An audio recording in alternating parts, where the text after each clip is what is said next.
Good morning, Jai Hind, Namaskar. Warm welcome to today's keynote speaker, Vivek Verma ji, and welcome to other esteemed guests who have joined today, invitees, Riversiders. Today's morning, I have before I proceed, I have two small announcements. First is regarding converting Rotary Club Pune Riverside into 100% PHF club. I'm glad to share with you that Rotarian Deepak Gupta and Sanjay Merchant has taken this challenge, and they are going to contact uh, uh,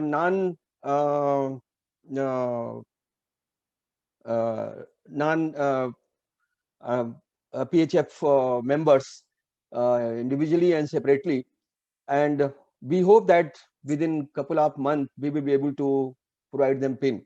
So that is the one. Thank you, Deepak bhai and Sanjay bhai, taking this challenge, and I am very hopeful that it will be done in your dynamic leadership. Second announcement is about Rotary District Carnival, which is scheduled for Sunday, 21st February 2021, from 9:30 a.m. onwards. The venue is Hazelwood, and the fee is couple entry is rupees 1500, stag entry is 800, children entry is 6000. It has been told that it is going to be very interesting because lot many district has put lot of efforts, and they are trying to make a big event during COVID, and they are taking all precautions that that protocol of the COVID is also followed. So my request to all the riversiders to please register yourself. We will be sharing the link also very shortly. Since Prerna is not there, she is Prerna, are you there? She texts me that she will be traveling, so it will be very difficult for her to join the meeting. If Prerna you are there, you join. Otherwise, I will request. No, Prerna is perhaps not there. So I will request Rotarian Sanjay Merchant, club admin and director program, to do this honor. So over to Sanjay ji. Yeah, Colonel Saab, thank you. We have birthdays. I'll just take up the birthdays, Colonel Saab. I don't know anything else. Today is Ajay and Sonia's anniversary. That's great. 19th of February is Aditya Mishra's birthday. 22nd February is Anuradha Mungi's birthday. Anuradha Mungi's daughter. And 23rd February is Colonel Saab's daughter Pragya's birthday. And also Vinay's wife Bhargavi Narsimha's birthday. Thank you, Colonel Saab. Thank you very much, Sanjay bhai. Sir, can I interrupt? Yeah, please. Congrats to you and the proud parents for the newly born. Thank you, Rakesh bhai. So nice of you. Thank you very much. In fact, it means a lot. In fact, we have been blessed by all the riversiders, and we are actually enjoying, and we feel that we are on the top of the world with your all members and families blessings. So thank you very much. Before going, for formal invitation to Dr. Ganesh Natarajan, Director Corporate and Youth Connect, for formal welcome and introduction of Sri Vivek Verma ji, I would like to place on record, and I would like to thank Dr. Ganesh Natarajan. He has been very, very strong link to connecting the world to the Rotary Club Pune Riverside. So thank you, Ganesh ji, for being with us always. And today also you have connected us with Dr. With Vivek Verma ji. So we hope that you will be doing the same honor in future also. And not taking much time now, I will invite Rotarian Dr. Ganesh Natarajan to introduce Vivek Verma ji and welcome Vivek Verma ji and all the other participants. Over to Ganesh Natarajan ji. Thank you, Colonel Mishra, and welcome, Vivek. So, as usual, I will not read out the introduction because I think it has been sent by the Rotary Club, so all of you know it, but give you a more personal introduction to Vivek. Vivek, as you've all seen, is a phenomenal all-rounder in terms of what he has done in the corporate sector, which has been really admirable. And now what he is doing in, I would say, at least three different areas. One is, of course, in this whole area of public speaking. As you know, TEDx is a very important element of bringing interesting stories to the world. And he has he's a licensee for Hyderabad. So that's something very interesting. Second, of course, a lot of work with startups. So he's also part of this IIT Angels group. And as you know, angel investors are probably the biggest reason why startups are so successful today. And third, he is also an advisor to the government of Telangana. And Vivek, I would request you to talk about the very, very interesting work that Telangana government is doing, as well as you personally have so many successes in making Telangana what it is today. And fourth, and I think I can keep going on, but fourth and fifth. So fourth, I think the reason why I know him so well is we are both part of a group called Indus Entrepreneurs, which is really what started in the US, but today has spread all over the world, which is Indian entrepreneurs who come together and who are doing major stuff. It's called TIE. And TIE Pune itself has 86 or 87 charter members, okay, people who are successful entrepreneurs and who want to be part of the growth story of India. And of course, we also have a nurture group, which is multiple smaller entrepreneurs who are mentored by many of us. And Vivek and I are part of a global special interest group for the social sector. So it's called the TIE-SIG for social. And we are now working, in fact, immediately after this, Vivek and I have another call with various TIE charter members to really appraise them of what is happening in the social sector and how everybody can get involved in social work. So I think that's a very interesting one. Last but not the least, Rotary has also known Vivek for a long time because Vivek has been a Rotary Club president in the past. So I think we could not have got a better person. I just want to say that Vivek brings with him amazing entrepreneurship, a very strong social heart, and a very strong track record of success. So with that background, I think he continues to do what he does. And Vivek, we're all looking forward to you. And thank you very much for accepting my invitation and joining this session. Thank you. Thank you very much, Ganesh. Thank you, Colonel Mishra, and thank you to all the other members of Rotary Riverside. And before I start, I just want to let you know that I have a very strong connect to Pune. So I have grown up in Pune. I'm like Colonel Mishra, like you, I'm a retired army officer's son who spent most of his life at the Armed Forces Medical College. So I have grown up in the AFMC campus and then in Salunke Vihar. For some of you who may know that address. So I'm very familiar with Pune. I've grown up in Pune, Kendriya Vidyalaya, Southern Command, Ferguson College, IMDR, ILS Law College. So pretty much all my education in Pune. I still have a house in Pune. So Pune is very dear to me. So when this invitation came, of course, Ganesh is a dear friend, but it's also the other interest to say, okay, I'll be very happy to talk to Punekars. It's always a pleasure to be back to Pune. And the other connect, which is what I'm trying to recollect, is that around 88, 89 is when Swastik, who's again a very, very dear friend. I've known him from college. He was a year senior to me. He used to be in a Rotary. Of course, he was not a president or anything. He was just a member at that stage. So he had asked me to initiate a Rotaract club. So I'm wondering whether it was Pune Airport or whether it was some other club. This was in the year 88 or 89. So my exposure to the Rotary world as a Rotaractor started in 88 when I just finished my graduation. So I've been in that sense again involved with Rotary since then. I didn't continue for many years after that, but when I came to Hyderabad, I think in 2013 or 14 is when I became a Rotarian again. And I'm very glad to hear the announcement about you becoming 100% PHF club. I would also advise, if you people are keen, you should also make your club 100% couple club.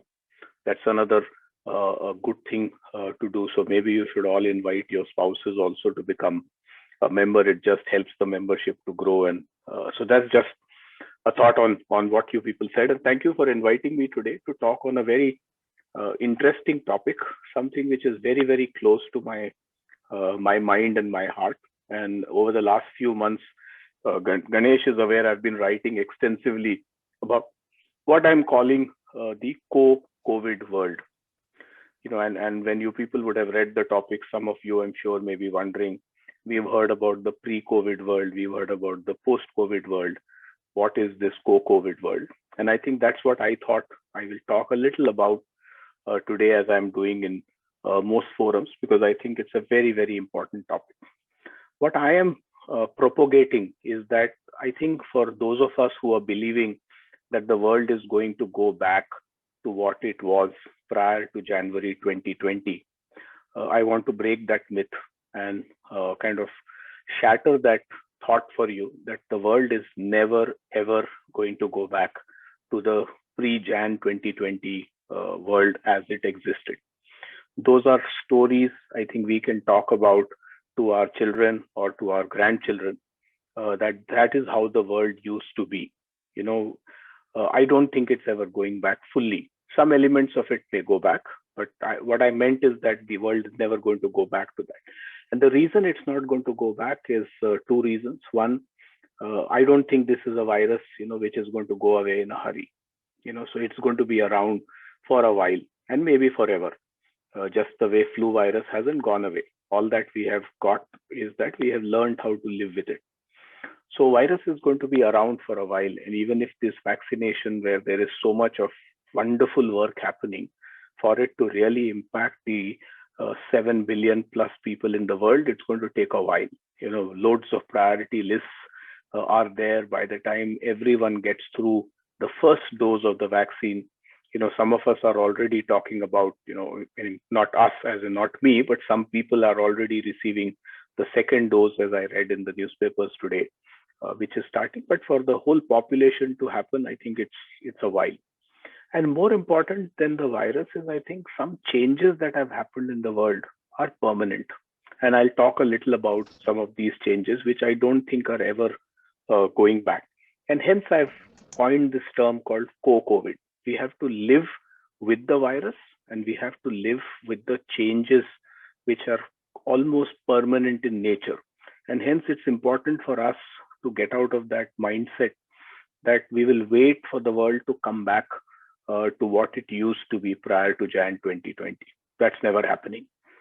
So we have to get used to that and say, okay, some elements have changed. How do we live with that? And as entrepreneurs, as successful business owners, this becomes even more relevant, because some of us who are waiting, and I hope we are not, but some of us who are waiting for resuming business, saying that things will come back to pre-COVID world and then we will start. I think you will have to wait a very long time if you wait for any such this thing.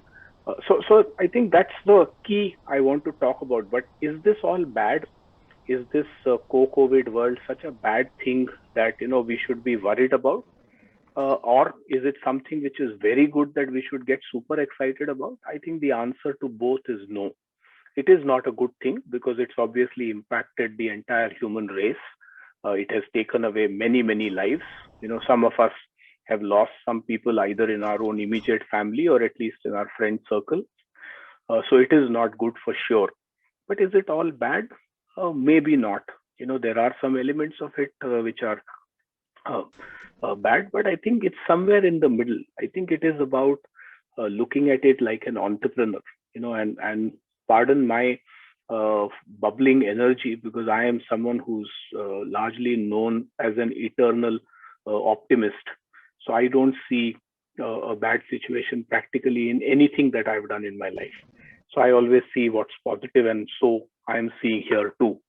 So for some of you who are not as optimistic as me, I hope some of my optimism rubs off on you and you become a little more optimist. And for those of you who are already optimist, and I know Ganesh for sure is one of them, that I hope we can kind of come together and generate a lot more positive energy in this world, because that's what is needed as we emerge from the pandemic effects. Loads of opportunities have opened, lots of thinking, lots of mindset change has happened. So I think if we go back, and some of this may be something we have heard multiple times over the last many months, but I'll share with you what my thought process around the pandemic has been. I think unlike any pandemic in the past, this pandemic, Rohit, maybe it'll be a good idea if you mute yourself. There seems to be some background noise.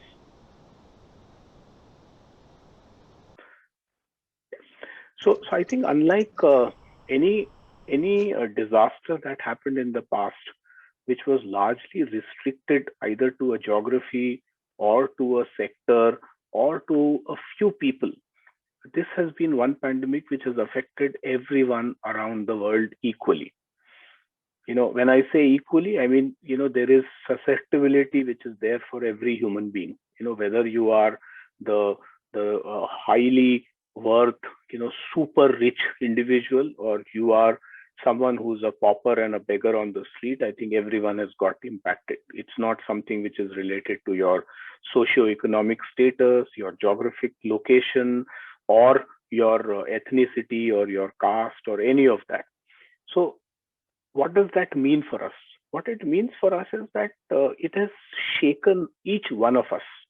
Earlier it would be that, okay, if I am a super rich, this isn't impacting me, so I can ignore this and I can move forward. But COVID has impacted everyone and has got everyone thinking. In that sense, the mindset for people has drastically changed in the last, I would say, 12 months. Everyone's focus now is on how do I protect myself, how do I protect my family, and then how do I protect my business, and then how do I protect my ecosystem. Usually that's the sequence most people have followed, and this really brought everyone to the core that I am now vulnerable. And I need to protect myself, and then I can do the other radiating protection going from me to the whole world. So that, I think, has made a massive difference in people's thinking. And I'm seeing that over the last 10, 12 months that, everyone's focus is on these things. And that way, I think the world has changed. And I don't think it is going to go back to us forgetting about taking care of ourselves. In a few days, I've just penned an article and it will get published in the next few days. I've been again saying that the self-love or the fact that I have to take care of myself has become so much more important. Many of us hear these announcements in the aircrafts when we travel, which says that when the air masks are dropped, you have to put on yours first before helping anybody else. We hear that announcement, but I don't think we were applying it as well to our own lives, which this last few months have taught us. So I think it's impacted everyone. It's got us to rethink about, some of the material things we were chasing. And I'm not here propagating that material things are not important. Life for us is important and it requires material things, but I think it's about prioritization there. And that has led to a lot of behavioral changes, health, the importance for health, our own health, and the health of the people who are close to us, important to us, our family members, our parents, our children, our grandchildren, as some of you already have, and some of you just joined that journey or started that journey. So it's impacted us thinking about that in a lot larger way. A lot of people have changed their lifestyle. I know many people who've given up urban living to find a method by which either they are doing a partial urban, partial, semi-urban, or a little away from the city living, or some people who have actually completely moved away from the city. And I don't know about Pune, but in Hyderabad, a lot of companies are also encouraging people not just to work from home, but actually work from your native place or work from village, as locally it's called here, because most people in Telangana and Andhra Pradesh come from small towns and small villages. So a lot of people have actually moved back home, and some companies are actually encouraging that. I know one or two companies who are actually giving you a slightly incremental salary if you continue to work from your village, because that way you're not kind of coming back and putting pressure on the corporate or on the city. But some of these, I think, like I said, the behavioral changes have happened. You may be one of those companies or you may not be, but at least in your thinking, the behavioral change has happened. And that brings me to, a topic that is very close to me, which is about entrepreneurship. And again, like Ganesh mentioned, I do a lot of work with startups. I also do a lot of evangelizing around startups, around entrepreneurship. And I use these two words distinctly because I don't think they mean exactly the same. I think startup, and this is my perspective, startup is an outcome of an entrepreneurial mindset, but they are not 100% equal to each other. I think entrepreneurship happens a lot beyond startups, and that's a philosophy I believe in. I think it's a mindset, which means it impacts children, it impacts homemakers, it impacts students, it impacts farmers, it impacts teachers, it practically impacts every human being. Because let's examine what is an entrepreneur.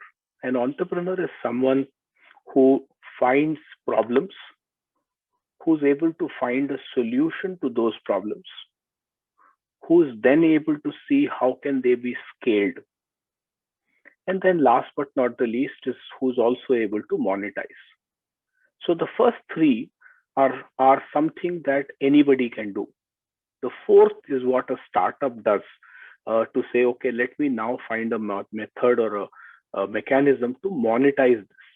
Now, if we don't do the fourth, and we still find a problem, there is a leaking tap in my house, and if I put my brains to it, or my child puts her brains to it and finds a solution and fixes that, and is able to create some method by which that can be replicated in the other taps in our house or some other house, so that is as much an entrepreneurial ability as someone who's creating a new fancy electric vehicle, or someone who's creating a new solar powered car, which is now going to be sold in the market.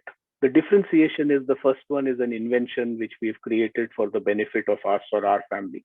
And the second one is where we've taken it further and said, okay, I'll take it to the whole world and I'll earn some money around it for myself and for the entire ecosystem, because then people will supply spare parts, people will start selling this, people will start servicing it. So there's a whole ecosystem around economics of that which will happen. Now, the reason I'm talking about this is because a lot of times people get confused between these two, and I try and dispel that, saying that entrepreneurship has nothing to do with startups. Startups is an outcome of that, and which is why I do a lot of work with young entrepreneurs. So in the body that Ganesh talked about, TIE, I am also the chairman of the TYE, which is the TIE Young Entrepreneurs, where we actually go to schools. And I'm not sure if Pune runs this program, but this is a global program that TIE runs across their 61 chapters. Almost 35 of the chapters run this program.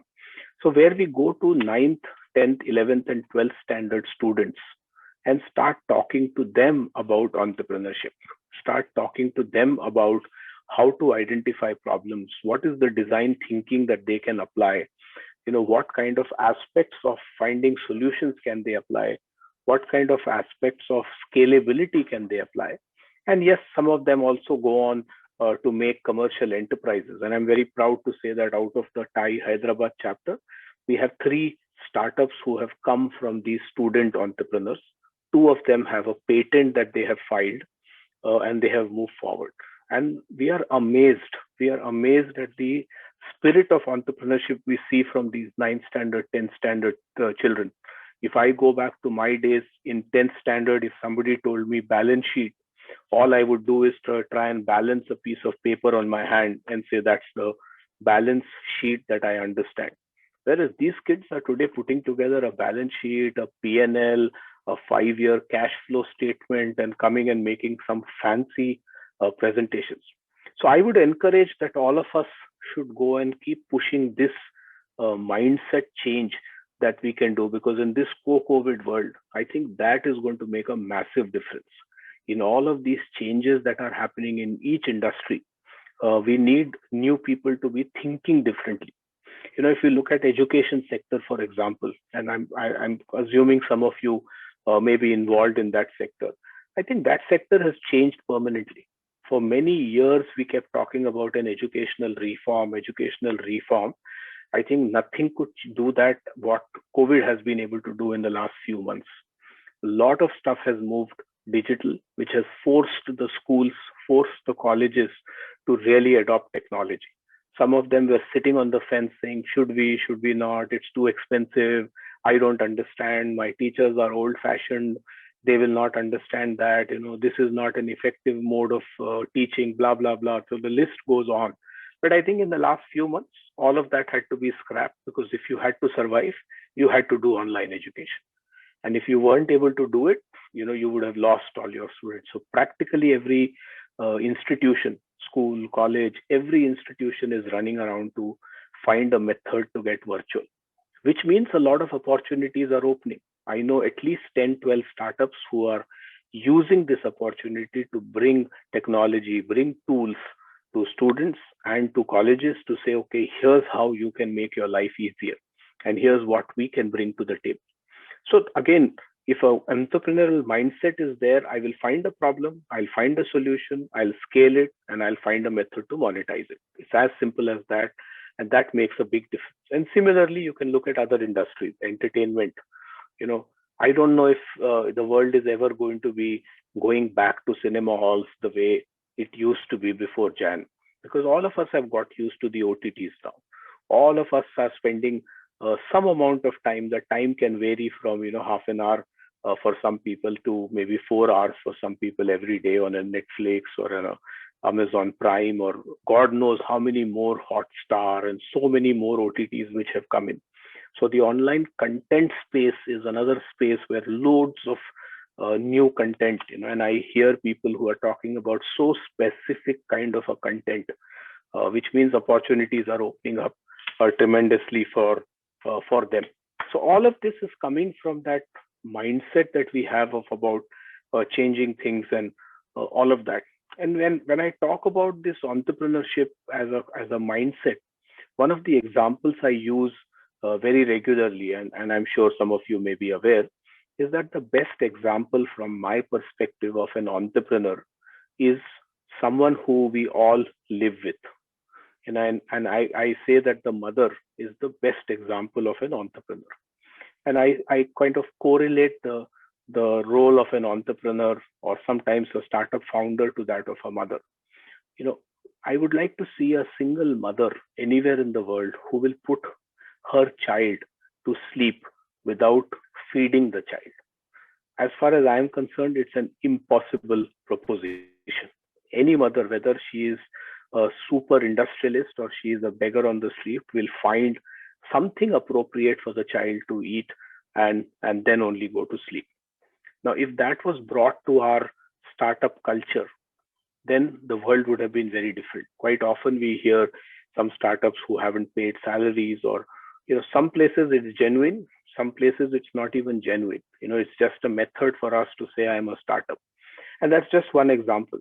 If each of us was to go back to our days when we started walking, and if we were to ask people, because we may not have memories ourselves of which attempt did we walk, I can guarantee, I can bet my salary on the fact that none of us walked in the first attempt. But that's what the mother did. She kept telling us to go on. It's okay, you fall. You can stand up again and try again to walk. Some of us may have walked in the second attempt, third attempt, sometimes maybe the 20th attempt, sometimes maybe the 50th attempt. But she never gave up. And I'm sure she was frustrated, but she never gave up. Now, do we apply that mindset to the corporate world or to the startup world that we are all part of? Somebody makes 3 mistakes or 4 mistakes, and quite often the remarks are that this person can never do this again. Now, I'm not saying that we pardon people's mistakes, but I'm just saying the thinking could be very different to see what can we do to encourage that person to be able to, like I said, the metaphor, stand up and walk again. Sometimes they may have difficulty and they may not be able to walk, but more often than not, they will be able to walk if we apply that thinking to them. Similarly, just carrying one last example of a mother being an entrepreneur, irrespective of what is the money available to the lady in the house will run. There are people who in some months will have a lower budget and some months will have a higher budget. All of us go through those tribulations in our own life.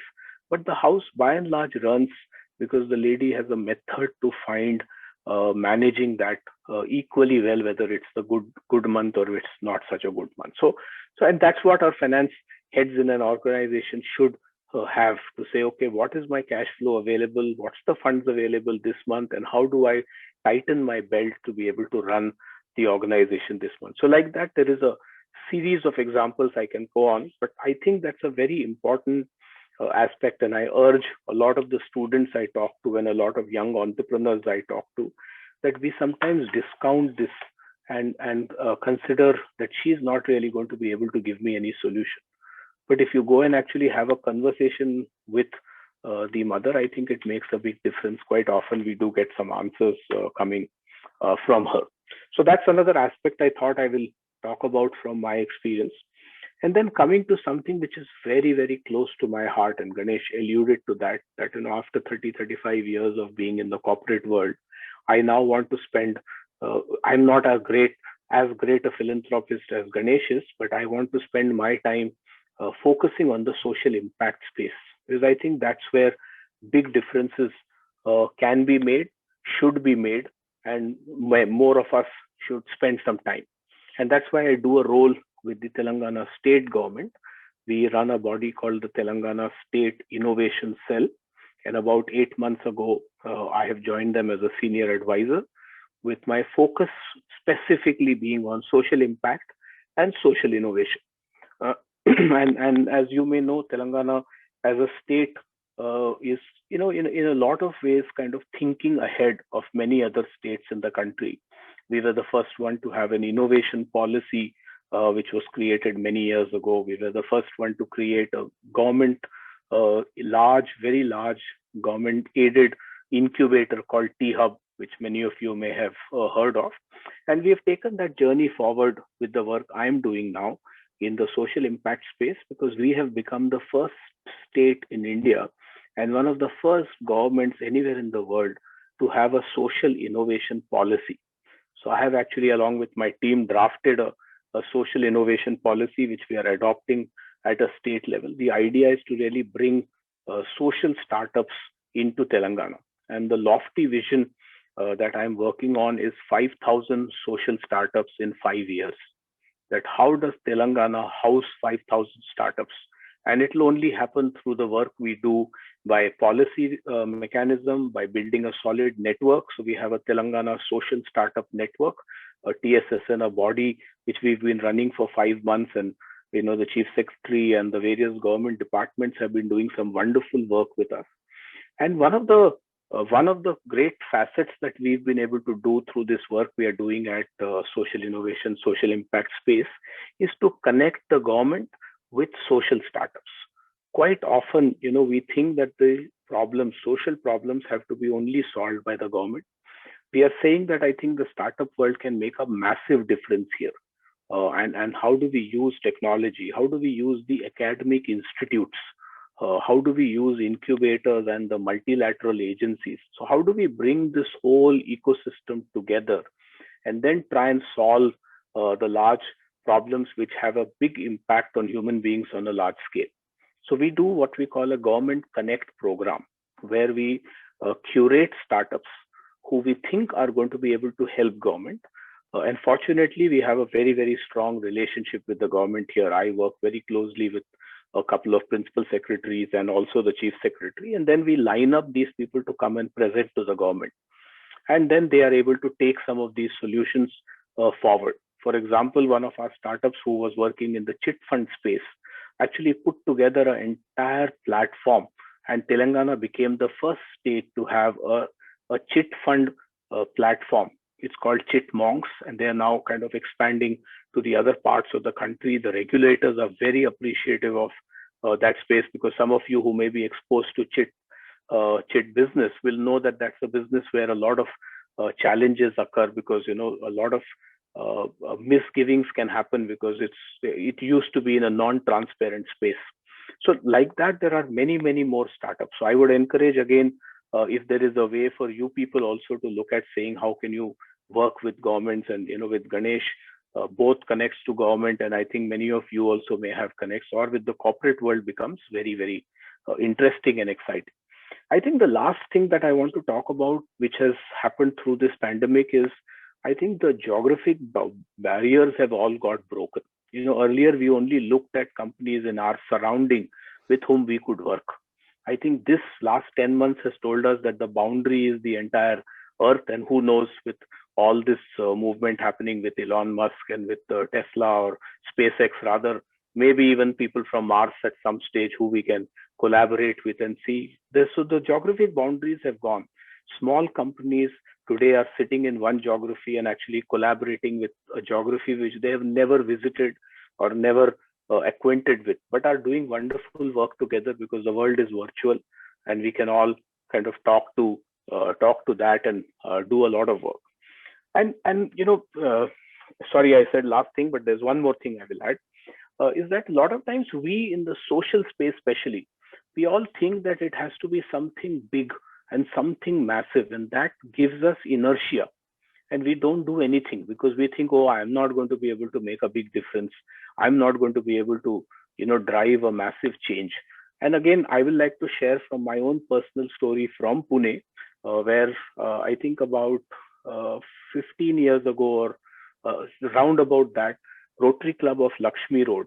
And some of you may know this gentleman called Sadanand Bhagwat, who I think then went on to become a DG in some year. I don't remember which year, but he used to be the president of the Lakshmi Road Club. He came together with us and we worked with an old age home on Sinhagad Road called Matoshri. And I've been doing work with them for a few years now, or maybe more than a decade now. So we set up a orphanage in an old age home. So this was an established old age home with about 60 elders living there. We came together and created a orphanage, a room, a dormitory kind of a room where 25 children could stay, and then we attached a child to the elders. So every 2 elder had 1 child attached to them, and that became within the old age home like a family unit. And it showed some outstanding results. Those children suddenly found a grandparent, elders suddenly found a grandchild. And I'm sure for those of us who have grandchildren know the joy of finding a grandchild, because when you're living in a role, and a few merit rankers came out of that school, or not school, that orphanage. So something as small, and this required, I think at that time, if I remember right, about 6 lakh rupees or so. So it wasn't something which needs to be at 60 lakh or 6 crore scale. After that, that model can be taken and you can scale it, but it all starts small. If we can make that small difference, I think that is where the journey that we do can start. And orphans or young children, again, is something which is very, very close to my heart. I have 2 daughters, 21 and 15. They'll both turn 21 and 15 this year, both of whom are adopted, and both of whom are from Pune again. For some of you who may know an organization called Sophos, which is part of the Sassoon Hospital. So both my daughters come from Sophos. Sophos is Society of Friends of Sassoon Hospital. So these are typically children of unwed mothers who are put up for adoption. So I've brought both these girls from there, and I had to go and fight a bit of a legal battle to get my younger daughter because the law didn't permit at that stage. So I've been involved with adopted children, with orphans for a while. In fact, just day before yesterday, we were at an orphan here in Hyderabad, orphanage, sorry, at Hyderabad, having a meal with all of these young kids there. So that's what I wanted to talk about from a co-COVID world, that I think this world is now here to stay. These changes that have happened in the world are here to stay. If we can all in our own manner encourage people to have this entrepreneurial mindset, then I think opportunities here are galore. Some people like Ganesh have benefited when the Y2K moment happened, and it was very restricted to IT industry. And I keep saying COVID is Y2K for every industry. So if you're in the automobile space, this is a Y2K moment. If you're in the entertainment space, this is a Y2K moment. And of course, if you're in the IT, then this is a Y2K moment, version 2. So it's a phenomenal space that we see going forward. I think all of us can do our bit as Rotarians, as budding entrepreneurs, as somebody who's shaping the future, and especially on the social impact side, because a lot more focus is on social now. And I think that's where the mission of Rotary will also come in, to say, how do we combine success that each of us brings from our past and our razor sharp focus on making a difference to people's life through Rotary, and then combine that and make a difference. So with that, I'd like to kind of end my views. I know we have some time set out, as Colonel said, for interaction. I know it's been monologue so far, but happy to kind of have a conversation now and take it forward. Thank you very much, Vermaji. In fact, it's very amazing, informative, and mind-boggling talk. Lot of takeaways there, but I would like to request Rotarian Dr. Ganesh Natarajan to moderate this session of question and answer session. So over to Ganesh. Ganesh, you please moderate, but I'll ask the first question. Okay. And and Vivek, just, I mean, I really like what you said, because to each of us, there's something else that rocks his boat. Like last time we had one of our amazing club members talk about the power of one, which was really, how you can make an impact, and it doesn't matter whether you're impacting 1 million or one person. Every life changed is fantastic. So I think that's where. So any thoughts from you on? I mean, I completely agree with you that the COVID 12 months has been an opportunity for all of us. Okay, some of us may have hated it, but at the end of it, I think we all see a better vision of our future lives. So any interesting stories you're seeing in Telangana about people whose lives are changing because of COVID that we can learn from the Rotary Club? I certainly think, Ganesh, that I think the startup community, and especially, like I said, a few sectors that I'm seeing where a lot of changes are happening. Entertainment for sure. I know of a few individuals who actually set up new entities, during the last 10 months. And they're doing some outstanding work in terms of generating very focused content. One of them is generating content which is meant for the education space.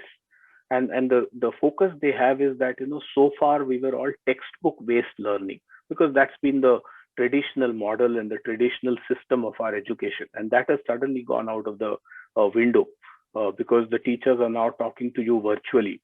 And you have to look at your textbook, but the teaching is no longer using, the tools attached to a textbook style of. So they have created a very robust, interactive method of being a teacher, being able to talk to students. People have come out with 3D models which can be used to teach. So I know of a startup who's created a 3D model of the heart. So it's a physical heart that you can hold, the teacher can hold. But when she shakes it, it has an impact on the screen for the children to see. And then if you kind of open that up, the screen opens that up. So the students are beginning to see. So that's in education space. Lots of work is happening in the education space. I think the application of some of these fancy technologies, which were very elite so far, artificial intelligence, machine learning, robotics. I think robotics has made a massive difference. I know of a robotic company which was struggling till a year ago and has now suddenly found so many use cases. The first use case they found was to look at mosquito repellent sprayed over a lake. And that has become a massive business for them suddenly, because they now use these drones, with a 5-liter or a 6-liter can attached to it, which goes over a lake and sprays the chemicals for destroying the mosquito larva. And now they have taken it to the next step with medicine delivery. They're taking it to the next level to see, how can we look at control of the spread of the disease or many other things. So drone is another space where I think some wonderful stories are coming out. There's this company called Marut Drones who's doing a lot of fantastic work in that space. So I think many spaces, people's lives have got impacted, and it's about people adopting to those changes and kind of moving forward, Ganesh. Thank you, Vivekji. I would like to invite Rotarian Sanjay Merchant to moderate the session. Over to Sanjay ji. I don't think anybody has any more questions. No, you ask. Anybody? You can ask. Yeah, I'm asking, but it's not just about questions. Some of you may not. And some of you may not agree with my thought, and that's always good to have a dialogue. It's always good to have a debate. So those people haven't come today, Vivekji. Achha, okay. Yeah, no. I tell you, Sanjay bhai, there are lot many questions. I can sense there is question from Neeru. Niruji, Niruji, has there a is question question. from Sir, Anuradha. ask. There is question from Anuradha. There is question from Rakesh ji. So one by one, I will invite Niruji to come over for her question. Over to So Niru. Thank you, Niru, Colonel. so Yeah. Niru, before your question, I keep saying, Colonel, since I come from a defense background and I use this example many times in the corporate world, that now is your time to volunteer. If you don't volunteer, we will do what we call the military style of volunteering. And Colonel Mishra just did the military style of volunteering, that Niru has a question, Anuradha has a question. If you didn't have a question, you better have a question now. Vivekji, you said it. Your session was amazing. But I can see on my screen very interesting spellings of your name, Vivek. So, what is behind that? So Niru, the humorous answer to that is when you hit midlife, like I did about 10 years ago, you can't change your face, you can't change your belly, you can't change your wife. So the easy thing to change is your spelling. So if you want change, so that's the humor side of it, but it's based on numerology. I went through a very tough period in my life, starting in about 99, 2000 till about 2011. So during that time, there were lots of experiments that I did. One of which was to say, okay, let me change the spelling of my name and see what difference does it make. And I think it worked because I'm alive. I'm still alive, so I think the spelling change made a difference. But it's based on numerology. Many of you may have heard of this famous K phenomena from Mumbai. So I also consulted with them and changed the spelling based on numerology. I was born Vivek, Vivek, and then I became this about 15 years ago. So, you are finding change. Very good. Thank you. Thank you. Thank you. Anuradha ji, over to Anuradha.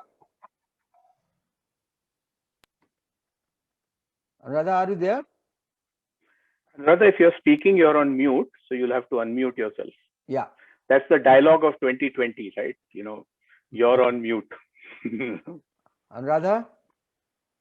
Anyway, by the time Anuradha comes, can I request Rakesh ji, for your Rakesh Relan?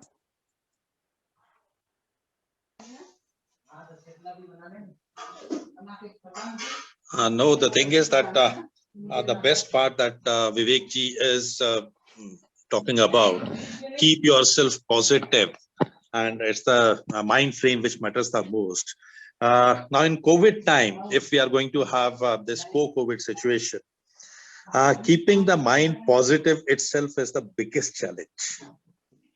True. And if you can share one or two live examples where the people have come out of this depression using some out of the box techniques, that will be great.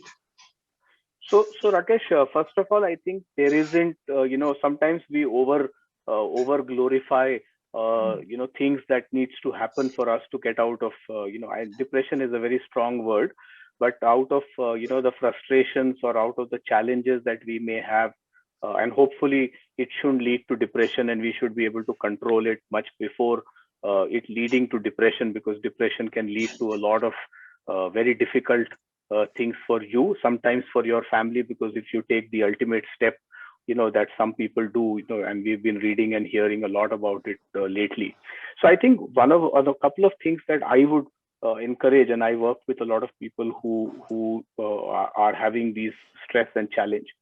I think one of the things that can happen, in which you people are doing a wonderful job, and a lot of what I call these groups of cohorts coming together are doing, is a fantastic mechanism of us having a buddy system. And if you have whatever X number of members, 20 members in the Rotary Club and in various other bodies, how do you become a buddy to each other?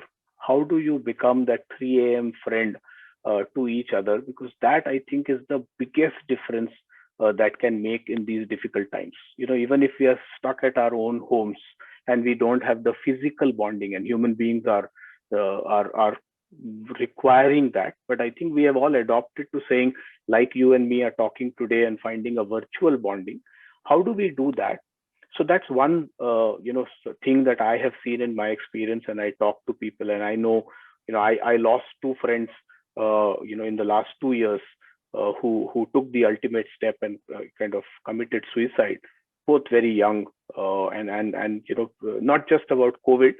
This happened prior to COVID, but for other reasons in their own life that they took that ultimate step. But I think it's important to create that, and that brought that to me, saying that how can I become somebody who can sense that there's something wrong in people, either in their social media posting or in our interactions with them.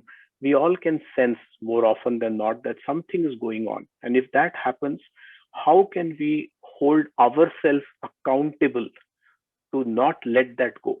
So how can I sit with that friend and say, you may keep telling me nothing is going on, but I'm not going to give up, because I can sense there's something going on, and I want to know, and I want to be available to help.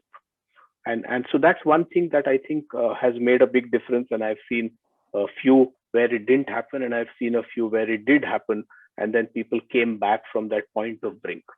The second thing I think is also about what I like to call self introspection and self thinking.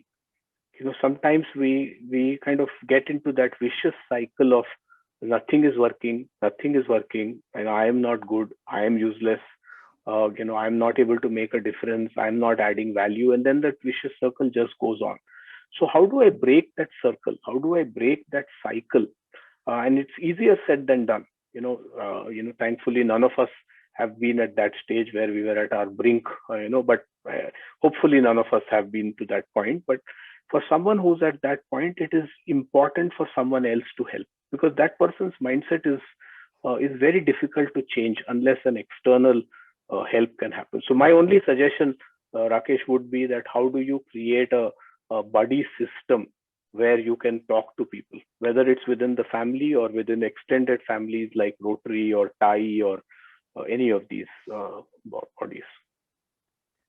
Thank you, Vivek ji. In fact, I would like to extend my special thanks before I invite Dr. Rakesh ji for formal vote of thanks for your unique and out-of-box suggestion to convert Rotary Club Pune Riverside into 100% couple club. In fact, that is the key where we will not be struggling on that area. So I will request Director Membership of Anuradha ji to please take this in next club assembly, and we should decide and we should go ahead. Special thanks, Vivek ji. In fact, it's a biggest gain today. Of course, your talk has been amazing. It's mind blowing, and it's a lot of takeaway in that. But as a president, this lead what you have given to me, I would like to extend my special thanks to you. Thank you very much. And now I would like to invite Lieutenant Rakesh Sarilan for extending formal vote of thanks. So over, Rakesh ji. Thank you, Colonel sir. In fact, it was really very enlightening and very motivational talk from Vivek ji. In fact, since childhood, we are actually practicing two things, and we are being told right from beginning that change is permanent, and necessity is mother of invention. So today we are going through the same phase. If we talk about Corona, that has changed the life of everybody, but then change is permanent. So this will also change, and we can overcome this situation. And necessity is like this mother of invention, which says that you have to have new startups, new ideas to overcome all these challenges. So these two things, I feel, whatsoever is, they are the permanent things that we have to follow. And what Vivek ji said, that your positive mindset is the key to success and key to your living and happy life, which is going to play a very vital role. Vivek ji, I fully agree with your thoughts. And in fact, if we have lost something, the question that I asked, that how to overcome that depression, is that we have to innovate.